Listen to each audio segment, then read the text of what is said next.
It is surprising what a difference a year makes. Last year on St. Patrick's weekend was the bomb cyclone, which no one had ever seen anything similar.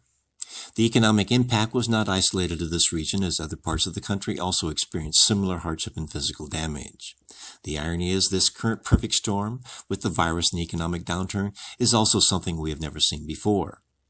The coincidence of these events a year apart will hopefully not be a pattern but just another event on the list of things like 9/11, Pearl Harbor, the crash of 1929, the Kennedy assassinations, the 1987 farm crisis, the dot-com crash, or the subprime mortgage crisis. The commonality of all these events is that they all inflicted fear into anyone who remembers them. But we must also remember we survived them and the world did not end for us. What are we really afraid of? Assuming it didn't kill us is the fear of change. We fear it will not be business as usual. We are afraid of the lifestyle that we may be compromised. We worry about poverty or maybe something we experience. We fear the unknown, but how is that different from the start of any day? We can never know what's going to happen tomorrow. We can only deal with it. It's part of life and we all know we will not get out of here alive. The real difference compared to previous disasters is how we find out about these happenings. Social media and the instantaneous sensationalization of these events is now standard procedure. The happenings usually have little impact on our life if we were not told about them. Fanning the flames, second-guessing, complaining, and criticizing is becoming weaponized. The mantra, never let a good disaster go to waste, is the only way the media has to get our attention. It is getting worse because apathy is making society numb to it. The advertising slogan, bad news sells, are the only words the media lives by.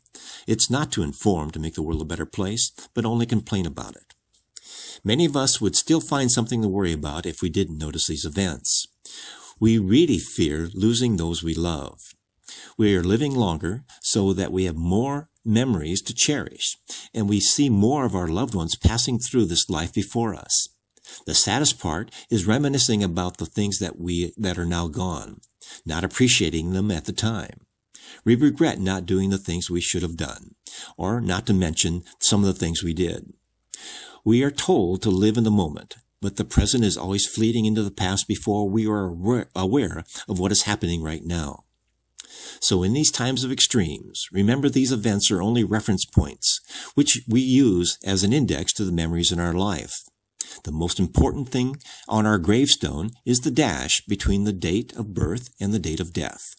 That dash represents our entire life, where everything we experienced is contained. To those who look at our gravestone, everyone's dash looks the same. This is Keith Kuby, wishing you the best in making the world a better place.